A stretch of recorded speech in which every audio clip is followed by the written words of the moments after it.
Assalamualaikum warahmatullahi wabarakatuh. Saya akan membahas tentang sejarah ideologi dunia. Yang pertama yaitu pengertian ideologi. Pada dasarnya, ideologi berasal dari bahasa Latin yang terdiri dari dua kata, yaitu ideos artinya pemikiran dan logis artinya logika, ilmu pengetahuan. Dapatlah didefinisikan, ideologi merupakan ilmu mengenai keyakinan dan cita-cita. Kemudian, proses kelahiran ideologi. Pada dasarnya, ideologi terumuskan dengan sejumlah kemungkinan. Pertama, ideologi lahir karena diinspirasikan oleh sosok tokoh yang luar biasa dalam sejarah bangsanya. Intinya, ideologi itu lahir dari pemikiran seseorang. Yang kedua, berdasarkan alam pikiran masyarakat. Ideologi itu dirumuskan oleh sejumlah orang yang berpengaruh dan merepresentasikan kelompok masyarakat, kemudian disepakati oleh pedoman dalam mengatur kehidupan bermasyarakat dan bernegara. Ketiga yaitu berdasarkan keyakinan tertentu yang bersifat universal. Ideologi itu lahir dan dibawa oleh orang yang diyakini sebagai kehendak Tuhan. Pembahasan ketiga yaitu 3 kategori ideologi. Pertama, ideologi dalam arti penuh atau disebut juga ideologi tertutup. Kedua, ideologi dalam arti terbuka, artinya ideologi yang menyuguhkan kerangka orientasi dasar, sedangkan dalam operasional kesehariannya akan selalu berkembang disesuaikan dengan norma, prinsip moral dan cita-cita masyarakat. Yang ketiga, ideologi dalam arti implisit atau tersirat. Ideologi semacam ini ditemukan dalam keyakinan-keyakinan masyarakat tradisional tentang hakikat realitas. Yang kemudian yaitu fungsi dan faktor pendukung ideologi.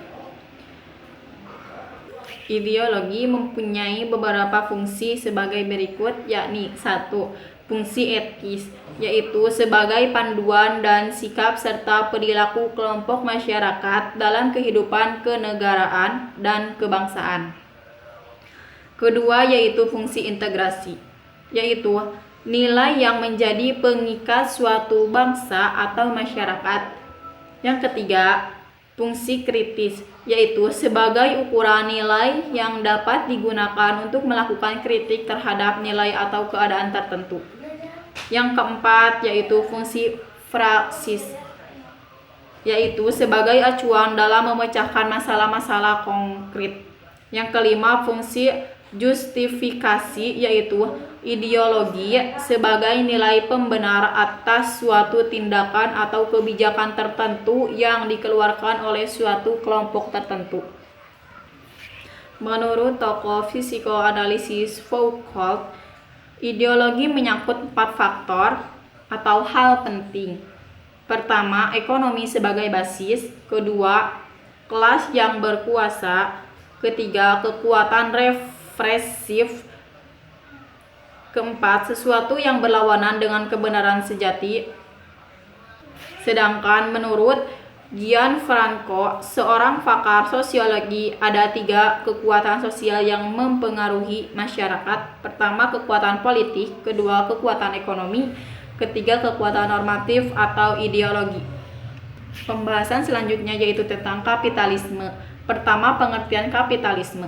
Kapitalisme adalah sistem perekonomian yang menekankan peran kapital atau modal, yakni kekayaan dalam segala jenisnya, termasuk barang-barang yang digunakan dalam produksi barang lainnya. Kemudian, 3 asumsi kapitalisme menurut Ayn Rand. Ayn Rand dalam Kapitalis pada 1970 menyebutkan 3 asumsi dasar kapitalisme, yaitu pertama, kebebasan individu. Kedua, kepentingan diri. Ketiga, pasar bebas. Kemudian, sistem perekonomian atau tata ekonomi kapitalisme. Dalam perekonomian kapitalis, setiap warga dapat mengatur nasibnya sendiri sesuai dengan kemampuannya. Kemudian, teori dasar ekonomi kapitalis membicarakan dasar teori ekonomi kapitalisme. sosok Adam Smith dengan bukunya termasyhurnya The Wealth of Nations dapat disebut sebagai bapak kapitalisme. Kemudian akar historis kapitalisme. Kapitalisme menjadi 3 tahapan secara kronologis dalam tahapan sejarah perkembangannya: kapitalisme awal, kapitalisme klasik, dan kapitalisme lanjut. Dan pembahasan selanjutnya yaitu tentang sosialisme. Pertama yaitu pengertian sosialisme. Sosialisme pada hakikatnya berpangkal pada kepercayaan diri manusia, melahirkan kepercayaan pula bahwa segala penderitaan dan kemelaratan yang dihadapi dapat diusahakan melenyapkannya. Dan arti sosialisme yaitu sosialisme adalah sebuah masyarakat di mana kaum pekerja sendiri yang menguasai alat-alat produksi, yang merencanakan ekonomi secara demokratik, dan semua ini secara internasional. Langsung saja ke pembahasan selanjutnya yaitu komunisme. Pengertian komunisme. Komunis mulai populer dipergunakan setelah revolusi di tahun 1830 di Prancis. Suatu gerakan revolusi yang menghendaki perubahan pemerintahan yang bersifat parlementer dan dihapuskannya raja. Kemudian ciri-ciri masyarakat komunis. Ciri-ciri inti masyarakat komunis adalah: pertama, menghapus hak milik pribadi atas alat-alat produksi. Kedua, penghapusan kelas-kelas sosialisme. Yang ketiga, menghilangnya negara. Yang keempat, penghapusan pembagian kerja. Judul selanjutnya yaitu fasisme. Pengertian fasisme. Fasisme menilai kemunculan fasisme sebagai reaksi terhadap liberalisme dan positivisme. Judul selanjutnya anarkisme. Anarkisme atau dieja anarkisme yaitu suatu faham yang mempercayai bahwa segala bentuk negara pemerintah dengan kekuasaannya adalah lembaga-lembaga yang menumbuh suburkan penindasan terhadap kehidupan. Oleh karena itu, negara pemerintah beserta perangkatnya harus dihilangkan atau dihancurkan. Pada 2.1 teori politik.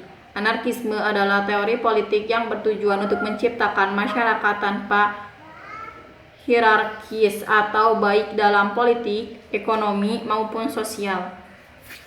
Kesimpulan dari pembahasan tadi yaitu ideologi adalah golongan dari 2 kata majemuk, idea dan logia, yang berasal dari bahasa Yunani, eideos dan logos. Ideologi adalah ajaran, doktrin, teori, dan ilmu yang diyakini kebenarannya, yang disusun secara sistematis dan diberi petunjuk pelaksanaannya dalam bermasyarakat, berbangsa, dan bernegara. Sekian yang dapat saya sampaikan. Mohon maaf apabila ada kekurangan dan kesalahan. Wassalamualaikum warahmatullahi wabarakatuh.